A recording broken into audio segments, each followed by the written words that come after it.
the CBS Bay Area studios. This is KPIX 5 News. Some of the Bay Area's biggest protests all tied to one powerful political group. Tonight, KPIX 5 uncovers what it's really after. New at 6 o'clock, KPIX 5's Phil Matier is live in San Francisco, where a powerful union is flexing its political muscle. Phil?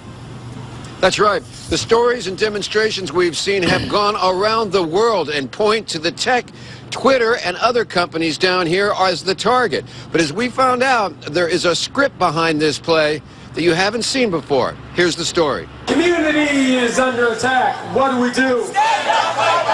Whether it's protesting against Google buses or fights over high rents or tax breaks for Twitter and other techies, San Francisco has become ground zero in the new war between the haves and the have-nots.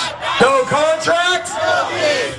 But as it turns out, many of the fights are actually being stoked by the politically powerful SEIU, the union that represents thousands of city nurses, janitors, and clerks. And coincidentally, they're also in the midst of negotiations with the city for a new proposed contract. The pitch? We want a program that makes the city a place not just where the wealthy can thrive, but where low, moderate, middle-income people can also thrive.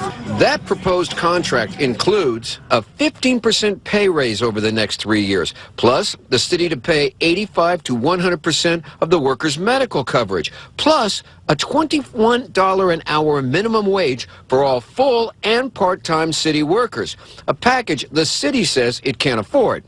If you say you can't afford it, then why are we giving tax breaks to corporations like Twitter that make they're valued at $36 billion a year? City workers, by average, make more than their counterparts in other Bay Area cities and sometimes even in the private sector. We do that because we know San Francisco is an expensive place to live. When we treat Google, when we treat Twitter and treat Zynga and these other, very profitable corporations different, people start to get resentful of that.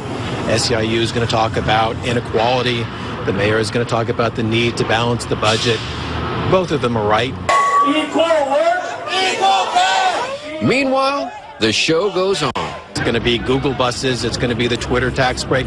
It's going to be whatever draws your camera to create the noise that they think they need to get a good contract. And the fight continues on, both on the streets and at City Hall, where the negotiations continue, and it appears that it could be going to arbitration. And they could also be hitting the streets pretty soon with a ballot initiative to raise the minimum wage in San Francisco. So, Ken and Liz, this script and this movie is far from over. Yeah, absolutely. Now, Phil, this is San Francisco, though. This isn't the first time unions have launched a street-smart political push, so to speak.